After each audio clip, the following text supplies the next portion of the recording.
Welcome, everybody.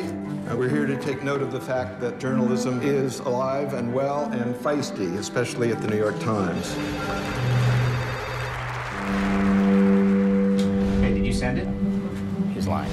There's two A1 meetings. 10:30 where we discuss the stories of the day, what we're going to offer. It's kind of a competition. You go in there, we fight to get on A1. We are the New York Times, and we are dictating terms. At the tender age of 31, I still had a year left to being the violent, drug-snorting thug before I found my way to this guy, the one with a family and a job at the New York Times. All right, well, here's the lead.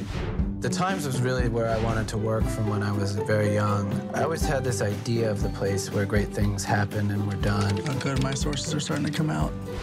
I don't know why anybody who's a reporter isn't on Twitter. You see him at his desk, and he just embodies everything about new media. I still can't get over the feeling that Brian Stelter was a robot assembled to destroy me.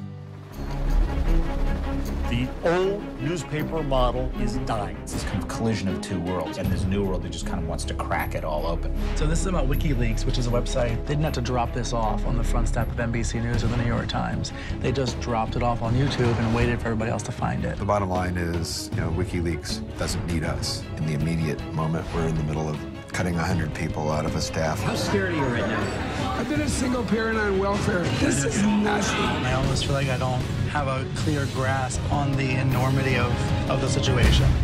Could the New York Times, go out of business?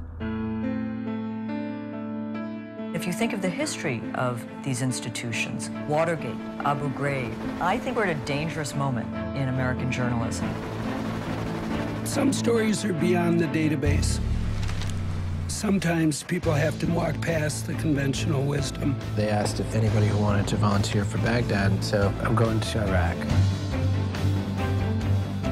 News is not dying. The Times still, I think to a remarkable degree, does set the agenda. The New York Times has dozens of bureaus all over the world, and we're going to toss that out and kick back and see what Facebook turns up. I don't think so.